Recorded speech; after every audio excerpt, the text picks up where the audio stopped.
इस वीडियो में मैं आपको बताऊंगा DV5 के न्यू फीचर वेरिएबल जनरेटर के बारे में। आपको पहले अपनी वेबसाइट पे हर जगह फॉन्ट साइज, कलर्स, मार्जिन और स्पेसेस को चेंज करना पड़ता था, लेकिन इस फीचर से आपने एक दफा इन सब की वैल्यूज जनरेट करवानी है और वो आपकी पूरी वेबसाइट पे अपडेट हो जाएगी। DV5 के वेरिएबल जनरेटर को यूज़ करने के लिए आपके पास पहले ये वाली अपडेट होना ज़रूरी है, DV की 5.4, क्योंकि ये फीचर आपको इस 5.4 की अपडेट में मिलेगा। और वेरिएबल्स को यूज़ करने के लिए मैं यहाँ पे आऊँगा वेरिएबल मैनेजर में। जब आप कलर्स के सेक्शन में आएंगे तो ये आपको एक आइकन नज़र आएगा, ये वेरिएबल जनरेट करने का, और दूसरी ये आपको नंबर्स में मिलेगी, ये आइकन आपको मिल जाएगा जनरेट करने के लिए। पहले मैं आपको दिखाता हूँ नंबर्स का। जब मैं इस आइकन पे क्लिक करूँगा तो ये मेरे पास जनरेटर आ जाएगा। इसे मैं कर देता हूँ क्लोज। आपकी वेबसाइट के पेजेस पे जहाँ जहाँ भी ये फॉन्ट साइजेस यूज़ हो रहे हैं, टीवी आपको शो करवा देगा। आप इसमें ऐड भी कर सकते हैं साइज को और रिमूव भी कर सकते हैं। अगर मैं स्मॉल साइज और ऐड करना चाहता हूँ तो यहाँ मैं ऐड स्मॉलर वेरिएबल पर क्लिक करूँगा। अब आप देखें कि एक्स्ट्रा स्मॉल से और कम टू एक्स्ट्रा स्मॉल आ चुका है साइज मेरे पास।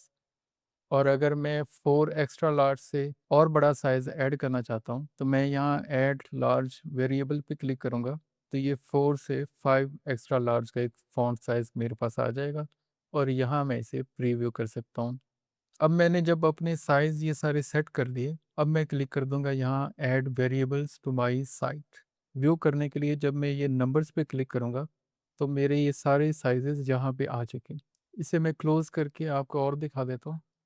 अगर मैं यहाँ इसको एक्सपेंड करूँ तो ये साइजेस डीवी ने जनरेट किए हैं। इनको कहते हैं क्लैंप। क्लैंप का मतलब ये होता है कि डीवी मिनिमम और मैक्सिमम दोनों साइज ऐड कर देगा आपकी वेबसाइट पे, और फिर वही साइजेस डिवाइसेस के हिसाब से चेंज होते जाएंगे, जैसे टैबलेट साइज के लिए या मोबाइल डिवाइस के लिए। वो मैं आगे जाके आपको दिखाता हूँ। अब इसी तरह मैं स्पेसिंग, गैप, रेडियस, इनके भी वेरिएबल्स जनरेट कर सकता हूँ। मैं स्पेसिंग में आ जाता हूँ। ये स्पेसिंग के साइजेस मेरे पास आ गए, तो मुझे अगर ये साइजेस ठीक लग रहे हैं तो मैं इनको कर दूंगा add variables to my site. अब आप देखें कि ये स्पेस वाले वेरिएबल्स मेरे यहाँ लिस्ट में शामिल हो चुके हैं। अब मैं आ जाता हूँ गैप पे। ये गैप के साइजेस आ गए मेरे पास, ये प्रीव्यू आ गया, और इसे मैं कर दूंगा add variables to my site. तो यहाँ पे मुझे गैप वाले वेरिएबल्स शो होना शुरू हो जाएंगे। और अब मैं आ जाता हूँ रेडियस पे। ये रेडियस का प्रीव्यू है। यहाँ पे एक दो मैं और ऐड कर लेता हूँ। लार्ज मैंने ऐड कर लिए, एक और लार्ज ऐड कर लेता हूँ मैं, तो भी मैं कर देता हूँ वेरिएबल्स में ऐड। तो यहाँ मुझे रेडियस के नाम से वेरिएबल्स शो होना शुरू हो जाएंगे। अब मुझे जहाँ भी अपने वेबसाइट पे चेंजेस करनी होंगी तो मैं इन वेरिएबल्स को चूज़ करूँगा। अब मैं आपको इनका इस्तेमाल करना बताता हूँ। ये मैंने एक नया पेज ले लिया, इसमें सेक्शन ऐड हो गया। अब मैं यहाँ मॉड्यूल ऐड कर देता हूँ। पहले मैं कर देता हूँ एक रो ऐड, और यहाँ मैं एक कर देता हूँ हेडिंग का मॉड्यूल, और फिर मैं दूसरा कर दूंगा टेक्स्ट का, और एक मैं ऐड कर देता हूँ बटन का। इन वेरिएबल से पहले क्या होता था कि आपको डेस्कटॉप, टैबलेट और मोबाइल के लिए अलग अलग फॉन्ट साइज की सेटिंग करना पड़ती थी। पहले जो तरीका यूज़ हो रहा था मैं आपको पहले वो करके दिखाता हूँ। हेडिंग का मॉड्यूल सेलेक्ट कर लिया, डिज़ाइन में गया और यहाँ हेडिंग टेक्स्ट, और इस साइज़ को मैं बढ़ा देता हूँ। ये हो गया मेरा डेस्कटॉप के लिए। अब जब मैं टैबलेट के लिए व्यू करूँगा तो ये एक लाइन नीचे आ चुका है, और मोबाइल के लिए ये ऐसे शो हो रहा है। तो पुराने तरीके में मुझे टैबलेट पे आके इसका साइज़ दोबारा से सेट करना पड़ता था, फिर इसी तरह मुझे मोबाइल के लिए यहाँ पे आके हेडिंग का साइज़ दोबारा से सेट करना पड़ता था। अब मैं इसे कर देता हूँ अंडू। अब मैं यूज़ करूँगा वेरिएबल्स को।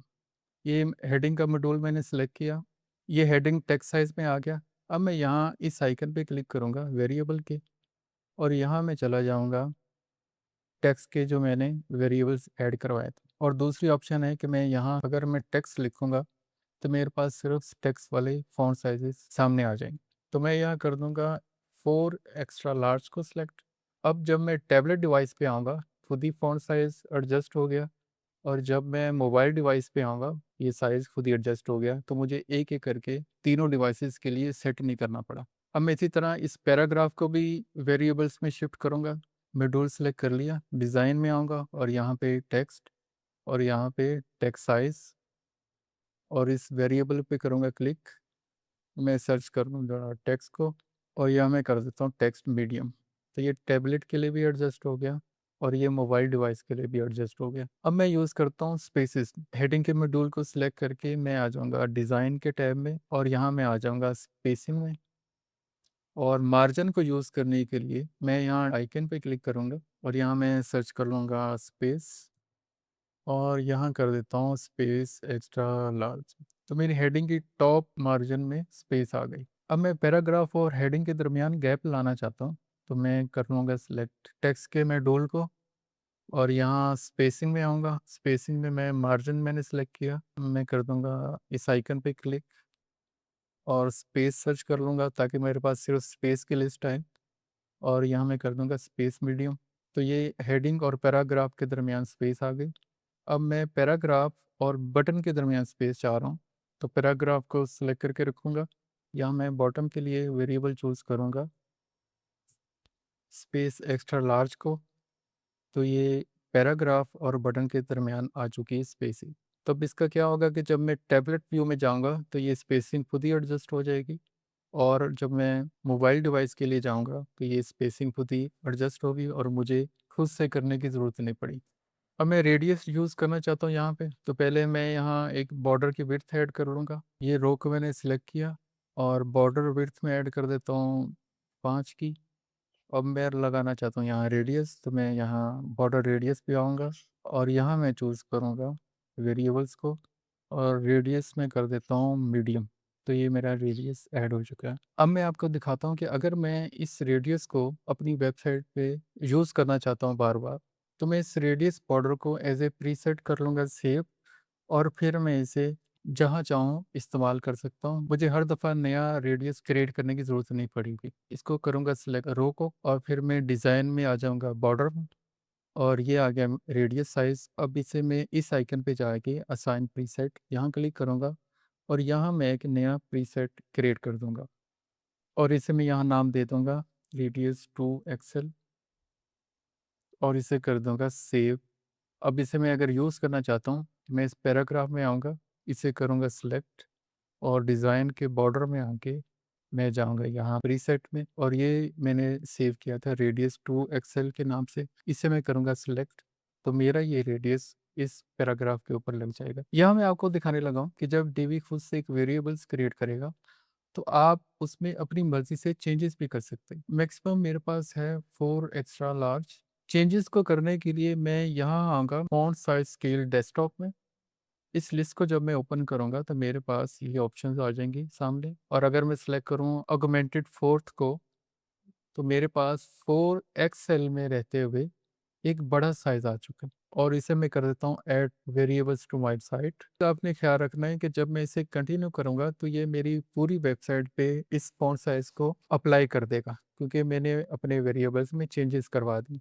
अब अगर मैं इसे कंटिन्यू करूँ, तो यहाँ पे मैं दिखाऊँ तो ये देखिए तो मेरी इस हेडिंग को इसने और बड़ा कर दिया। अब ऐसे ही मैं कलर्स में रहते हुए भी अपनी मर्ज़ी से कलर को चेंज कर सकता हूँ। जैसे अभी ये प्राइमरी कलर रेड चल रहा है और इसमें मैं शेड्स को या टिंट्स को भी चेंज कर सकता हूँ। अगर मैं टिंट को छेड़ूँगा तो मेरे पास रेड में रहते हुए ये टिंट्स आ जाएँगे और अगर मैं शेड्स को इंक्रीज़ करूँगा तो मेरे पास ये शेड्स की वैरायटी हो जाएँगी और यहाँ पे आपको मिलेगा पैलेट टाइप्स। इसमें ये एनालॉगस है, कम्प्लीमेंट्री है, तो यहाँ कलर पैलेट पे रहते हुए भी मैं इन वेरिएबल्स पे काम कर सकता हूँ और जब मैं इसे सेव करूँगा तो ये मेरी पूरी वेबसाइट के ऊपर अप्लाई हो जाएगा। कलर्स को अप्लाई करने के लिए मैं पहले यहाँ पे कलर सेलेक्ट कर लेता हूँ। कंटेंट में बैकग्राउंड और ये बैकग्राउंड कलर के लिए जब मैं यहाँ वेरिएबल पे जाऊँगा, अब मैं कर दूँगा यहाँ प्राइमरी कलर को। अब अगर मैं आऊँगा यहाँ कलर्स के वेरिएबल जनरेटर में और जब मैं अपने प्राइमरी कलर को यहाँ चेंज करूँगा और इसे जब मैं कर दूँगा ऐड टू वेबसाइट और यहाँ कंटिन्यू, मेरे कलर को इसने यहाँ पे चेंज कर दिया। तो ये प्राइमरी कलर मेरी वेबसाइट पे जहाँ भी यूज़ हो रहा होगा, वेरिएबल्स के थ्रू चेंज हो जाएगा। तो इस तरह आप अपनी पूरी वेबसाइट पे टाइम को बचा सकते हैं वेरिएबल्स को यूज़ करते हुए।